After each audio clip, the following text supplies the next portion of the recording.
हिमालय में लगातार हो रही बर्फबारी से मैदानी इलाकों में ठंड बढ़ गई है। यूपी के 68 जिलों में घना कोहरा छाया है। इसके चलते 10 मीटर तक देखना भी मुश्किल हो रहा है। वहीं मध्य प्रदेश के 31 शहरों में पारा 5 से 8 के बीच रिकॉर्ड किया गया।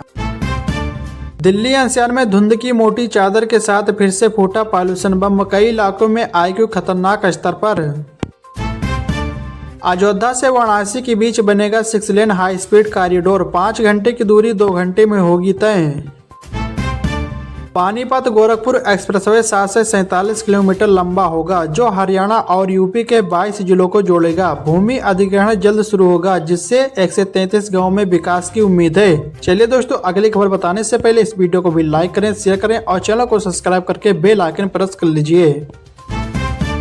जल्दी आपको कैब से राइड बुक करने के लिए ओला, उबर और रैपिडो जैसे ऐप में सेम जेंडर का ड्राइवर चुनने का ऑप्शन मिलेगा। साथ ही ट्रिप पूरी होने के बाद ड्राइवर को टिप भी दे सकेंगे। इस टिप की पूरी रकम ड्राइवर को ही मिलेगी। भारतीय सेना के जवान 5 साल बाद सोशल मीडिया ऐप पर फिर से इस्तेमाल कर सकेंगे। 2020 में लगा बैन कुछ शर्तों के साथ हटा दिया गया है। न्यूज एजेंसी एएनआई के मुताबिक नई गाइडलाइन के तहत जवान इंस्टाग्राम पर रील, फोटो और वीडियो देख सकेंगे। हालांकि कमेंट करने की अनुमति नहीं है। व्हाट्सएप, टेलीग्राम जैसे ऐप पर गैर गोपनीय जानकारी शेयर कर सकेंगे। इसके अलावा यूट्यूब पर और एक्स का इस्तेमाल केवल जानकारी के लिए किया जा सकेगा। यूपी के प्रयागराज में माघ मेला में महाकुंभ की तरह ही यात्रियों की सुविधा के लिए दिशावार ट्रेनों का संचालन किया जाएगा।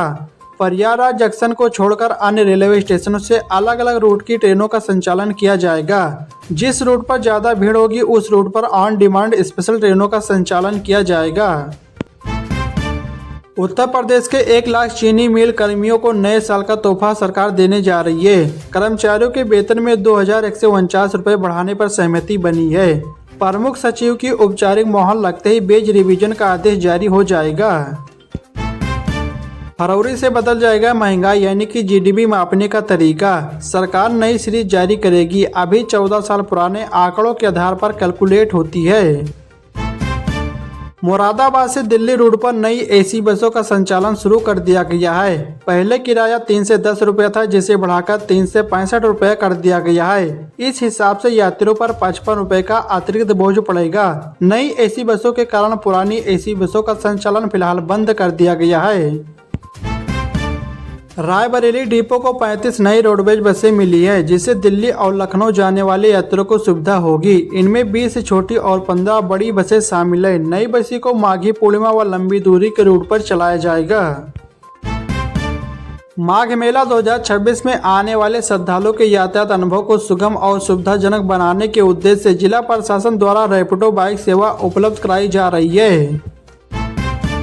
यूपी में सड़कों पर इलेक्ट्रिक वाहनों की संख्या बढ़ाने की तैयारी में है। इसके लिए योगी सरकार ने परिवहन विभाग को 50 करोड़ रुपए से ज्यादा का अतिरिक्त का बजट देने का फैसला किया है। इस रकम का सीधा फायदा आम लोगों को मिलेगा, क्योंकि इसका इस्तेमाल इलेक्ट्रिक वाहनों पर सब्सिडी देने में किया जाएगा। प्रदेश में प्रदूषण मानकों को लेकर सख्ती बढ़ा दी गई है। जिन वाहनों के पास वैध प्रदूषण प्रमाण पत्र नहीं पाया जाएगा, उन पर 10,000 रुपये तक का जुर्माना लगाया जा सकता है। दिल्ली में भाजपा सरकार नई इलेक्ट्रिक वाहन नीति ला रही है, जिसमें इलेक्ट्रिक वाहनों पर बड़े स्तर पर सब्सिडी देने का विचार है। इस नीति के लागू होने के बाद इलेक्ट्रिक वाहन और डीजल पेट्रोल वाहनों की कीमतों में अंतर कम होने की उम्मीद है। गोरखपुर शहर को जाम मुक्त करने के लिए यातायात पुलिस और परिवहन विभाग ने सख्ती बढ़ा दी है। 1 जनवरी से केवल परमिट वाले ऑटो ही शहर में चलेंगे, जिनकी संख्या लगभग 3000 है। ग्रामीण क्षेत्र से आने वाले ऑटो को 16 किलोमीटर की परिधि से बाहर ही रोक दिया जाएगा। शहर में चलने वाले ऑटो की पहचान के लिए स्टिकर लगाए जा रहे हैं। नियमों का उल्लंघन करने पर परिवहन विभाग चालान करेगा।